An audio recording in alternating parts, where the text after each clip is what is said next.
Hello student.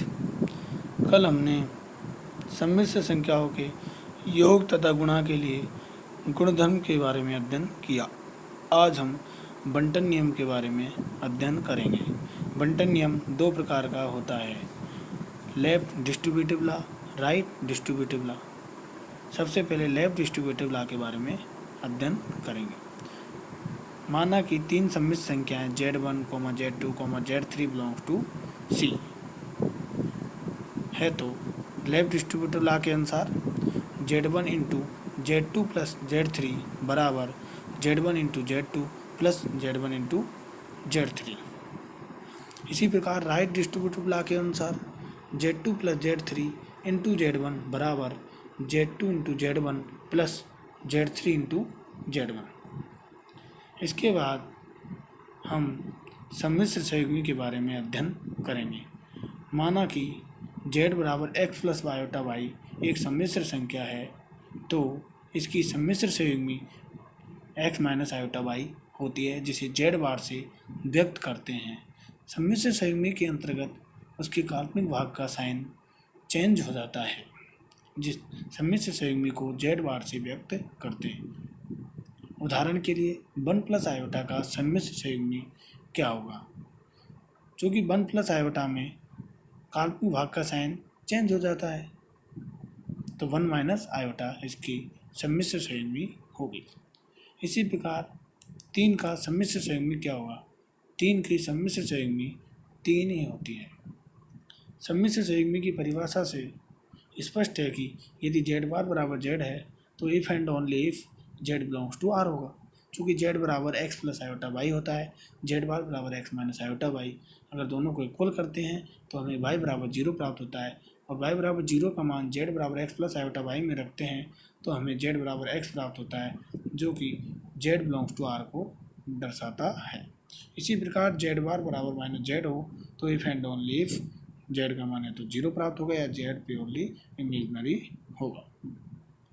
इसके बाद हम सम्मिश्र संयुग्मी के गुणधर्म के बारे में अध्ययन करेंगे।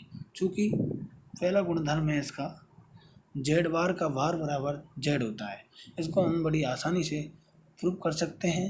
यदि z बराबर x प्लस आयोटा वाई हो तो z बार बराबर x माइनस आयोटा वाई होता है, और z बार का बार बराबर होता है x प्लस आयोटा वाई, और चूँकि x प्लस आयोटा वाई किसके बराबर होता है? z का।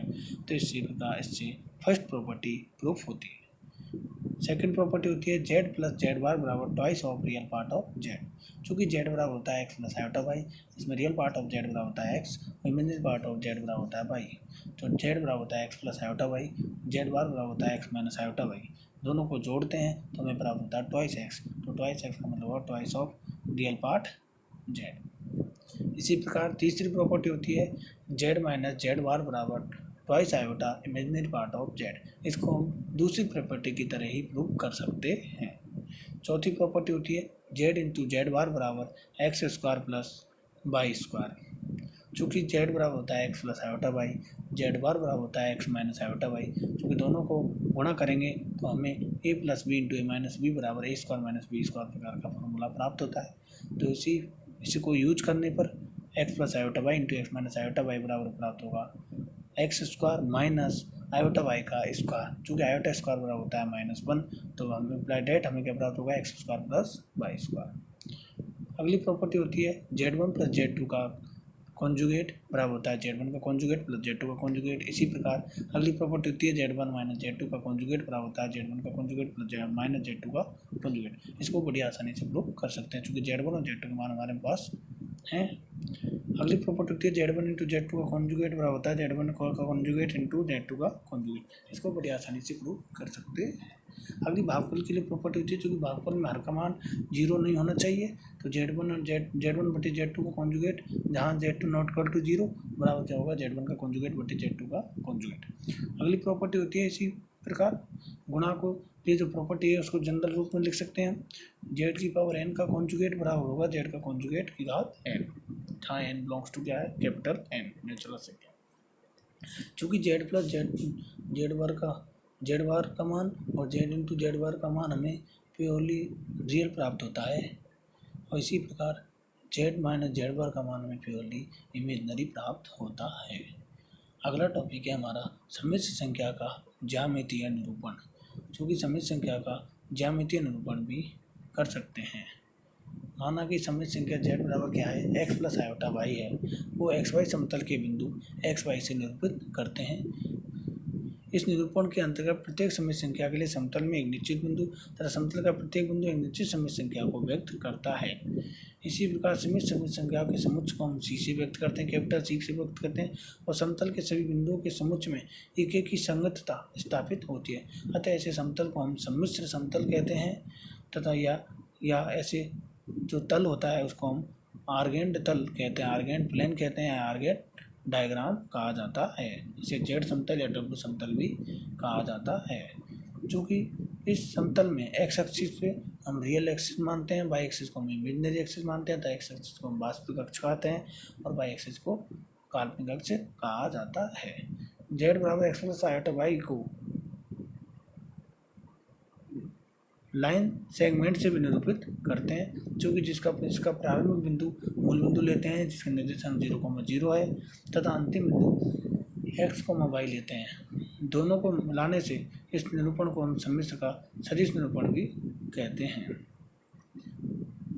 जिसके अंतर्गत प्रत्येक बिंदु z बराबर x प्लस आयोटा y एक द्विविमीय सदिश को व्यक्त करता है।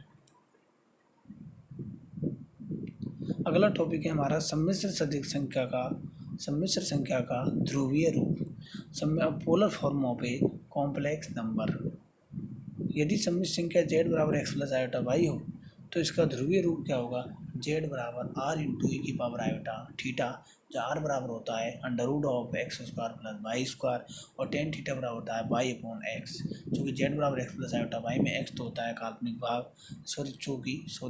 x तो होता है वास्तविक भाग और y होता है काल्पनिक भाग। तो इस किसी भी सम्मिश्र संख्या को हम उसके ध्रुवीय रूप में भी लिख सकते हैं, क्योंकि वहाँ p कोऑर्डिनेट होते हैं, उसके निर्देशांक होते हैं x, y, जबकि ध्रुवीय निर्देशांक में निर्देशांक होते हैं r, थीटा, जहाँ r मापांक को डिनोट करता है और थीटा उसकी दिशा को बताता है। इसको एक एग्जाम्पल से बड़ी आसानी से समझ सकते हैं। जैसे 1 प्लस आयोटा है, इसको ध्रुवीय रूप में लिखना है तो कैसे लिखोगे, सबसे पहले इसका मापांक याद करेंगे, r बराबर under root of x square plus y square, अर्थात अंडर रूट ऑफ वास्तविक भाग का स्क्वायर प्लस इमेजिनरी भाग का स्क्वायर। तो वास्तविक भाग कितना, 1, इमेजिनरी कितना, 1, दोनों का स्क्वायर, 1 का स्क्वायर प्लस 1 का स्क्वायर करेंगे तो 2, 1 और 1 2, अंडर रूट 2 प्राप्त हुआ। इसका क्या प्राप्त होगा, मापांक प्राप्त हुआ। इसके बाद दिशा याद करोगे, टेन थीटा बराबर काल्पनिक भाग बटे वास्तविक भाग 1/1 बराबर तो π/4, थीटा बराबर कितना प्राप्त हुआ, π/4। तो z बराबर r इंटू e की पावर आयोटा थीटा, तो r का मान कितना है, r का मान अंडर रूट 2 इंटू e की पावर आयोटा π/4। तो ये हमें क्या प्राप्त होगा, इसकी पोलर फॉर्म प्राप्त हो गई। इसी प्रकार हम example -1 plus iota under root 3 -5 2 iota के ध्रुवीय रूप में लिख सकते हैं। अगला टॉपिक है सम्मिश्र संख्या का मापांक, modulus of a complex number कैसे निकालते हैं।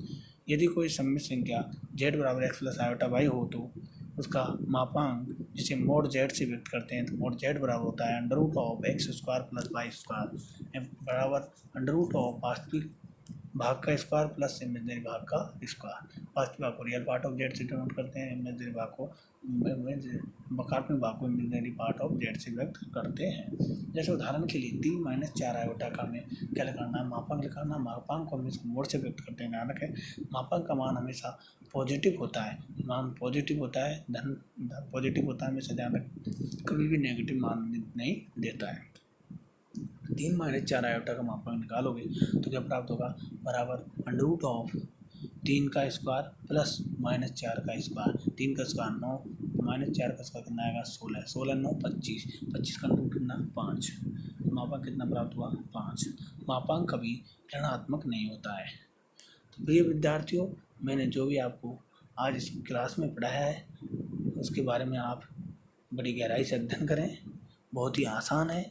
जो भी एग्जाम्पल मैंने आपको दिए हैं, पोलर फॉर्म के 3 एग्जाम्पल दिए, जैसे पोलर फॉर्म के रूप में लिखिए, और भी एग्जाम्पल मैंने पीछे बताएं, उनको आप घर जाके सॉल्व करें जब भी आपको समय मिले। ठीक है, थैंक यू।